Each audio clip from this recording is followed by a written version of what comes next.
as you can see that it does basically touch. And hello there, Jim here.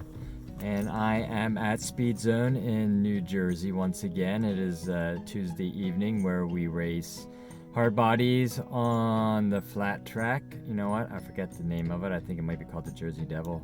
I'm not quite sure. But anyway, last week I took the week off, so it's been 2 weeks since I've been here. The week before that we did the NASCAR hard bodies. And so this week we're back on the flat track with the regular hard bodies, so I have the gold-colored Corvette.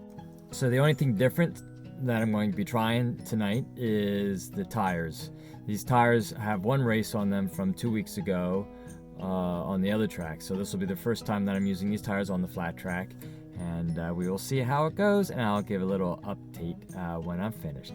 See you later. Bye-bye. Okay, so here is a wrap-up from last night. It was an incredibly frustrating evening, and I didn't find out why until later, until after the race.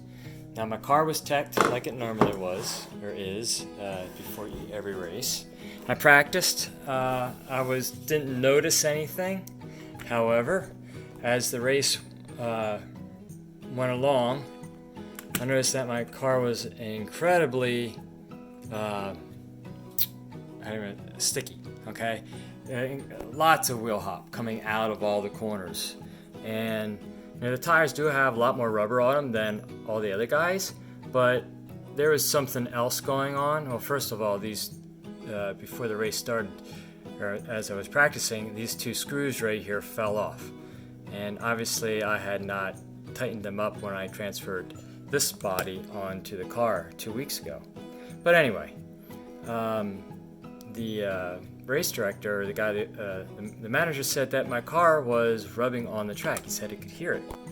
But I was like, okay, how could that be? Because it passed tech. Well, he said it passed tech, but he said I was really close. So as I guess the race went on, the tires wore down in the back a little bit, thus lowering the car. And as you can see on my tech block here, how low the chassis is.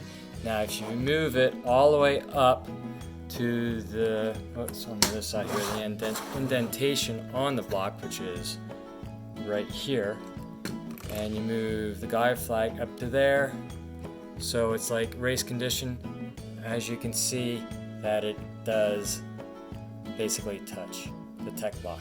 So that was my problem, and because of that, the car did not get as much grip, and it just created more issues, and it was a lot more unstable. Something else that I learned is if you look at the body and the tires, how the tires stick out. Now, all the other guys don't have this problem. That's because the bodies that they use are a little bit wider and maybe a tad. They may even be. I think the one guy guy's car that I looked at, the wheels were actually in the front hole there. So his body's actually longer and a bit wider. So that's all creates a whole different style of driving. Creates also how the weight is distributed throughout the chassis. So that's something else that I might look into. So for next week, I will obviously make an adjustment so the chassis isn't so low, and hopefully have a better night racing. Okay, that's it for now. Hopefully next week we'll do better. All right, bye-bye for now.